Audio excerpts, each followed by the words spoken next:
Hello friends, welcome to steno addiction. काफ़ी दिन से आप सबकी डिमांड थी कि सर कॉमा रूल्स पर एक वीडियो बनाइए। तो आज का ये जो वीडियो है कॉमा के ऊपर बेस्ड रहेगा। इसमें हम कॉमा रूल्स को स्टेप बाय स्टेप समझेंगे। तो चलिए शुरू करते हैं। स्टार्टिंग में कॉमा कहाँ कहाँ पर आएगा।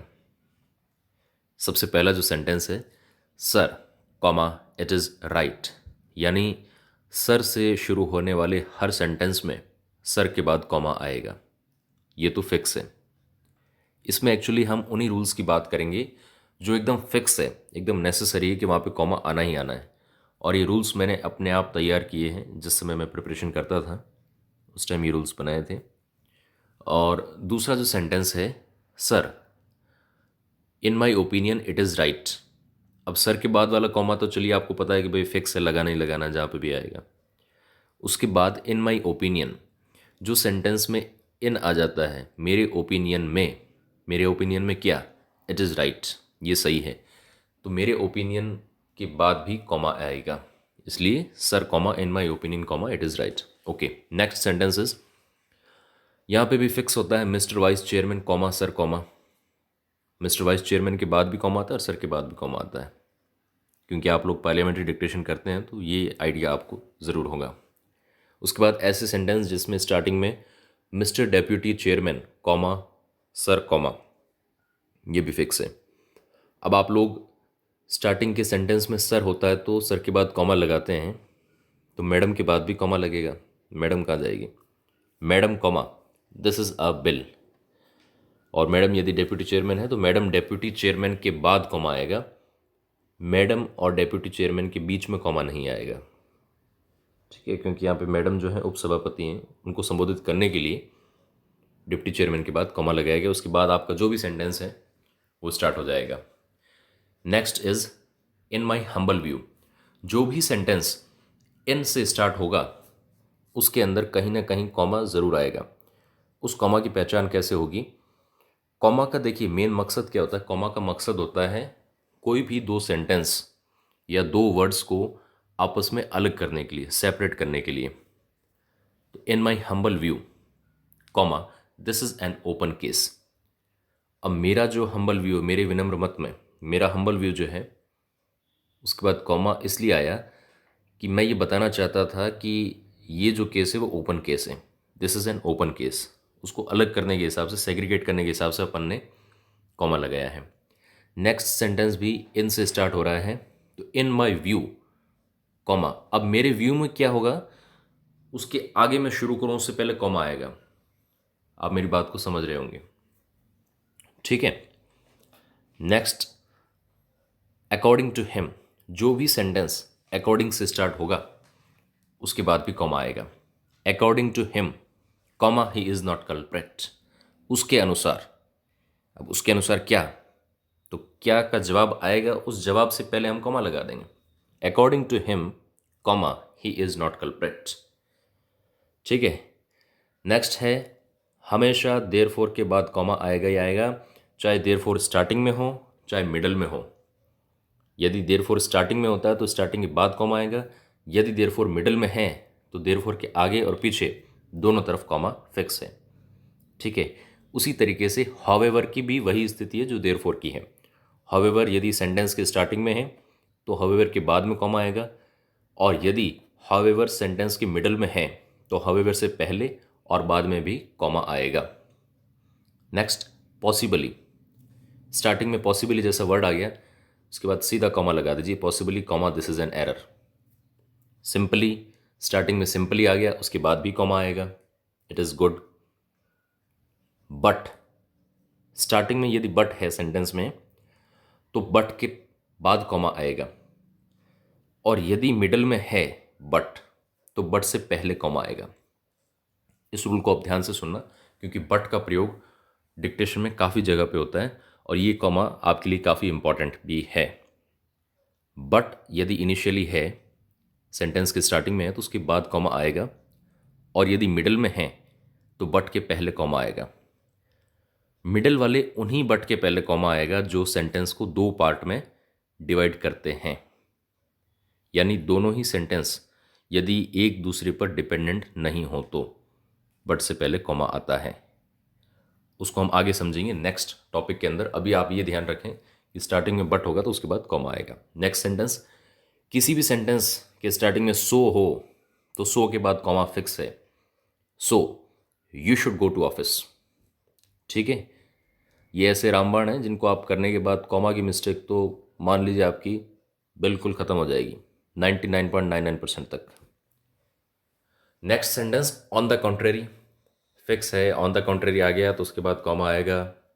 On the contrary comma it was incomplete. Hence, starting में हैंस है तो उसके बाद भी कॉमा आएगा। Hence comma it is up to you. कोई डेट आ रही है, जैसे मान लीजिए on 2/11/2017 comma the accused committed crime.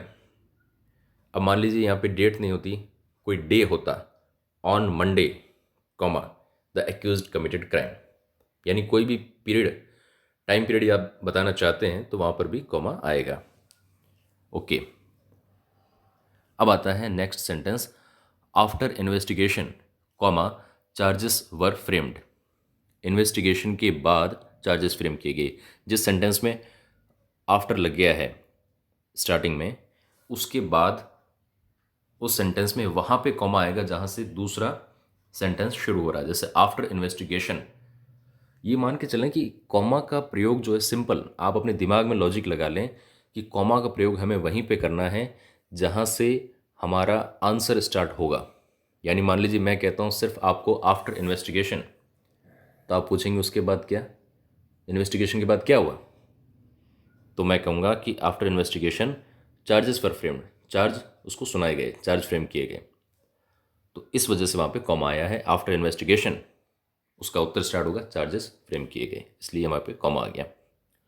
किसी भी सेंटेंस की स्टार्टिंग में as you know comma the statement is already recorded. जैसा कि आप जानते हैं, अब क्या जानते हैं, तो उसका उत्तर आ गया कि जो स्टेटमेंट है वो हमने दर्ज कर लिया, रिकॉर्ड कर लिया। ठीक है, यानी प्रश्न का उत्तर शुरू होगा, उस उत्तर से पहले कॉमा आ जाएगा। As you know comma the statement is already recorded. और एक और चीज़ भी इसमें मैं आपको बताना चाहूँगा कि जिस भी सेंटेंस में सेंटेंस चलते चलते एकदम से द आ गया और आप कुछ सोच नहीं पा रहे हैं कि कॉमा कहाँ पे आएगा, आप तो फिक्स 99% द से पहले कॉमा आएगा। क्यों? कि वहाँ पे सेंटेंस को अलग किया जा रहा है, तो द से पहले कॉमा लगा दें ऐसी जगहों पे सोच समझ के, जहाँ पे सेंटेंस दो पार्ट में डिवाइड होगा। ठीक है, ज़्यादा कोई हार्ड वाली चीज़ नहीं, और ना ही ज़्यादा इसको आप कॉम्प्लेक्स बनाएं, ज़्यादा सोचने की ज़रूरत नहीं है। जैसा लिखा हुआ है उसको आप एज इट इज़ लगा दें। एज यू नो के बाद हमेशा कॉमा आएगा। अब नेक्स्ट है as per the brief facts of the case comma we have. जो केस की ब्रीफ फैक्ट्स हैं उनके अनुसार क्या हमारे पास जो भी है, तो यहाँ पे as per the brief facts of the case, उसके बाद कॉमा लगा के हमने वी हैव कर दिया। फ्रॉम द एफोरसेड, जहाँ पे भी आएगा वहाँ पे कॉमा आएगा। फ्रॉम द एफोरसेड के बाद कॉमा आके अगला सेंटेंस स्टार्ट हो गया, it is clear that offence is made. ठीक है, इन द मीन टाइम, मैंने आपको पहले ऊपर ही बता दिया कि जहाँ पे इन आएगा उस सेंटेंस में कहीं ना कहीं कॉमा आएगा ही आएगा। वो कहीं ना कहीं का मतलब ये है कि जहाँ पे उत्तर हमारा स्टार्ट होगा वहाँ पे आ जाएगा। In the meantime comma we have made the arrangements. Next, अभी जो वर्ड होते हैं first comma you have to come, पहले आपको आना है, तो first comma you have to come. फिर ऐसा कोई आ गया सेकंड, सेकेंडली, जो भी ऐसे वर्ड आते हैं फर्स्ट सेकंड थर्ड, मान लीजिए पॉइंट वाइज अगर अपन कोई डिस्क्रिप्शन करते हैं कि first he said this, second he said this, third he did this. Okay, तो उनके बाद फर्स्ट सेकंड थर्ड, इनके बाद कॉमा फिक्स आएगा।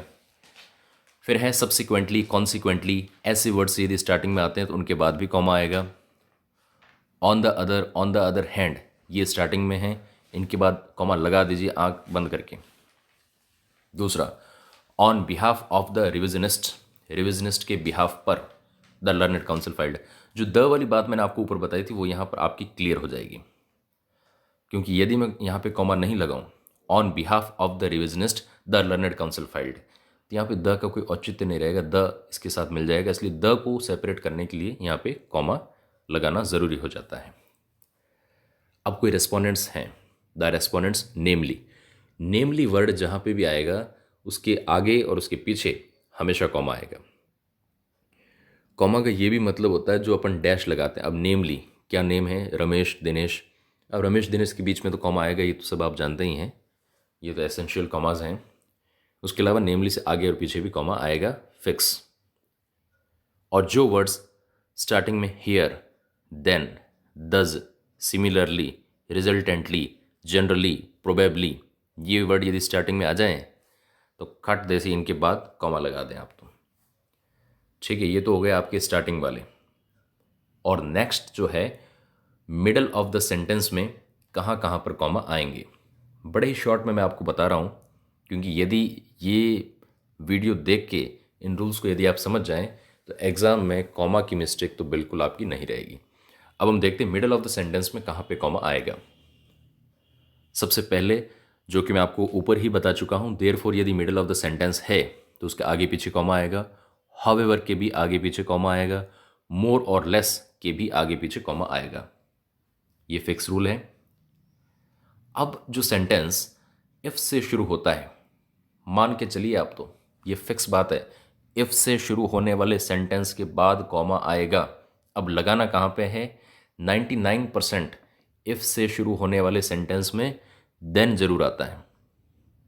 तो if the case is open then you should, तो यहाँ पे देन आ गया तो सीधा देन के पहले कॉमा लगा दीजिए बिना कुछ सोचे समझे।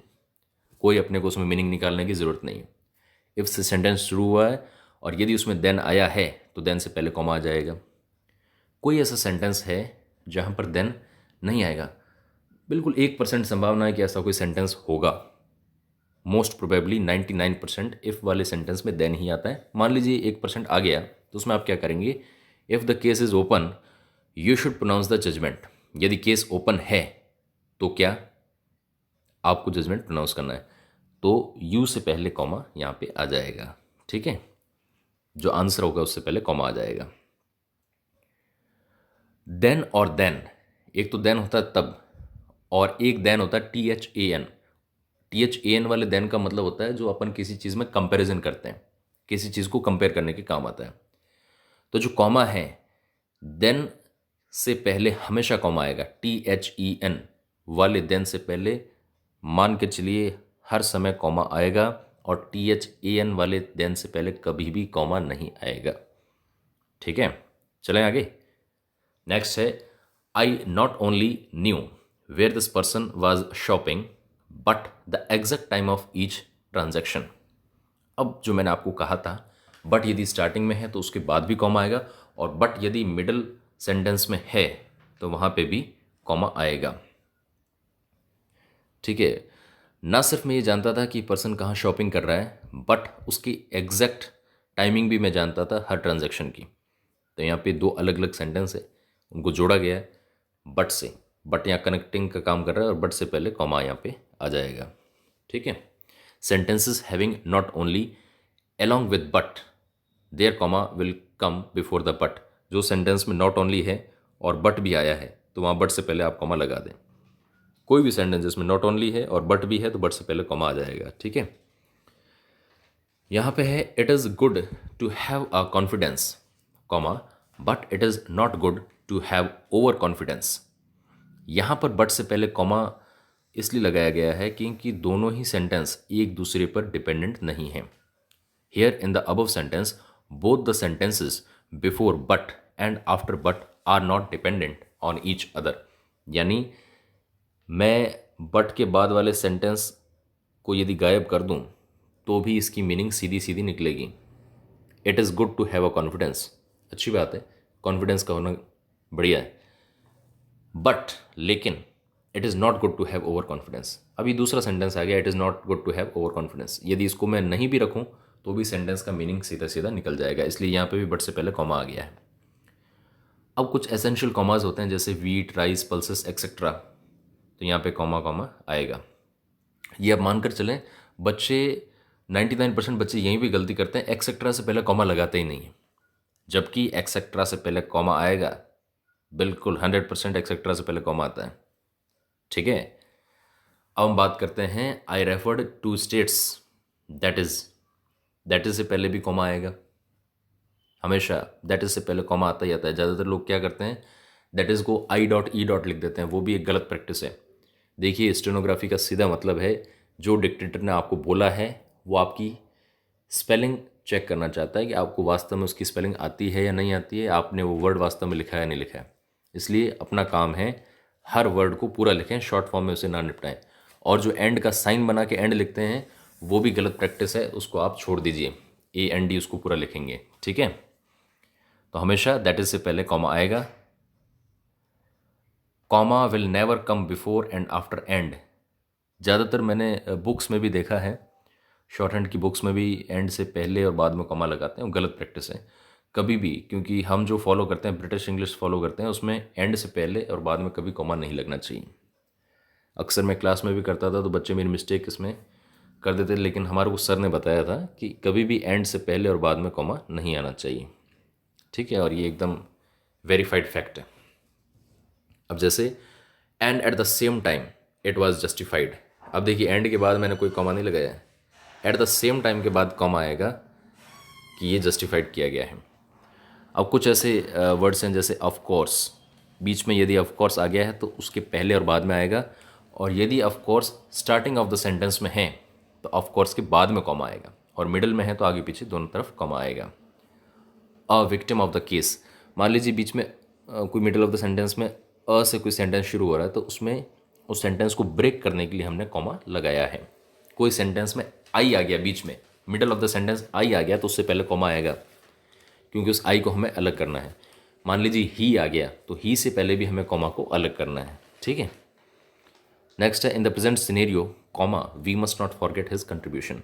प्रेजेंट सिनेरियो में comma we must not forget his contribution, यहाँ वी को अलग करने के लिए कॉमा लगाया गया है। अगला है with the removal of restrictions comma their prices will rise. अब यहाँ अभी तक जो मैं आपको समझाता आया हूँ वही रूल यहाँ पे भी एप्लीकेबल होगा। रेस्ट्रिक्शंस के रिमूवल के साथ ही उनकी प्राइसेस जो हैं वो बढ़ जाएंगी, इसलिए यहाँ पे कॉमा लगाया गया। रेस्ट्रिक्शन के रिमूवल से क्या होगा, तो उसका आंसर है प्राइसेस बढ़ जाएंगी, तो उस आंसर से पहले हमने कॉमा लगा दिया। The more you do the better you get, यहाँ पर कॉमा लगाना ज़रूरी इसलिए हो जाता है कि द को हमें सेपरेट करना पड़ेगा। द मोर यू डू, जितना आप ज़्यादा करोगे उतना ही बेहतर आपको मिलेगा, तो उस आंसर के लिए हमने द लगाया। When he went there they were gone, जब वो वहाँ गया तो क्या हुआ, अभी तक मेरे को आंसर नहीं मिला, तो जैसे आंसर मिला वो जा चुके थे, दे वर गॉन, तो उससे पहले हमने कॉमा यहाँ पे लगा दिया। इसी के साथ हमारे कॉमा के रूल्स जो हैं समाप्त होते हैं। उम्मीद करता हूँ आपको समझ में आ गया होगा। इसकी PDF भी मैं डिस्क्रिप्शन बॉक्स में अटैच कर दूंगा, और यदि इसके बाद भी आपके कुछ क्वेश्चंस रह जाते हैं तो हम Q&A सेशन हमेशा ऑर्गेनाइज करते ही रहते हैं, तो उसके अंदर आप ज़रूर मुझे पूछ सकते हैं। Thank you very much.